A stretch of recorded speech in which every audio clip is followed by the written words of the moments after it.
Hello and welcome to the Matthew Alton Art channel again. I've been off for a while from YouTube and from drawing and painting, to be honest. I've had about 10 days off. That feels like a lifetime, to be honest. It's become a habit very much for me to work regularly, which is great. But it feels like quite a long time since I was doing anything. I thought I would try and catch up with some of the Raw Umber Studios portrait sessions and life drawing sessions that have been happening over the last couple of weeks that I haven't attended. So this is a portrait session from a couple of Sundays ago. It's a female model with long hair. You can see that I'm working in a small sketchbook, again the Moleskin sketchbook, and the texture of that paper is quite rough, as you can see. It's really a wet media sketchbook, I think, really. But I sort of half like the texture when I'm doing penciling here.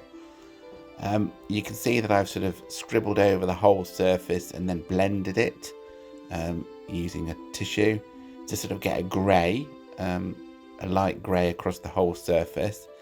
And then I'm using a 5B mechanical pencil to add the darks, and then using a putty rubber to sort of pull out the highlights, so return to the paper colour really. Quite difficult to work on such a small scale, especially with the putty rubber, which obviously is quite large when you're using that. You can sort of make it into a point, but there's a point and a point, and when you're working very small, it's difficult to get to that smaller point because you can't put enough pressure on it if you get it too small. You can see how it's going.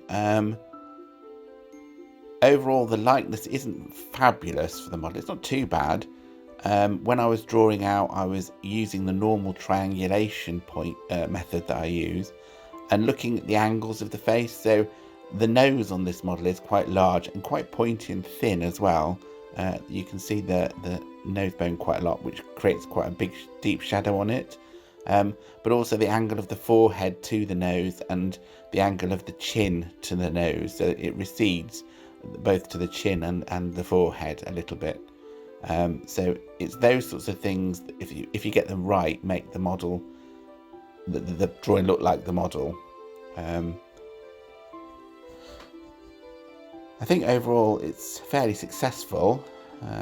I'd watched the actual demo from the professional artist on Raw Umber Studios before I started this portrait, so I didn't have to look at what they were doing.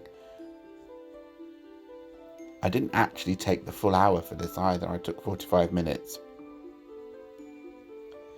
And overall, I'm not too unpleased with what I've got. It's not quite as subtle as it should be. Part of that is the paper issue, in that it was difficult to get darker darks than I was getting because the sort of graphite only hits the raised texture of the paper really, so you can never get very dark darks. But for having a little break for a while, I enjoyed getting back to it, which is a good thing. But also it went okay, I think. It's another one I'm fairly proud of in this little sketchbook, where most of them that I've done in here are quite good. Not too bad at all.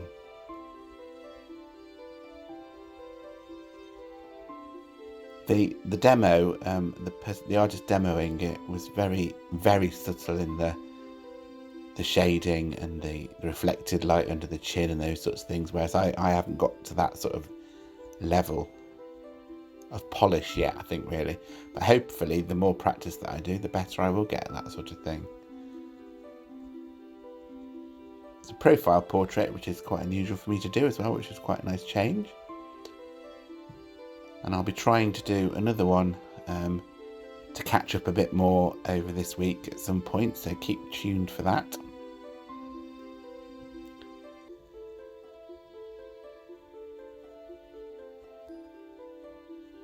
See, I'm almost getting there now, just trying to indicate the collarbones there. And we're almost done, I think.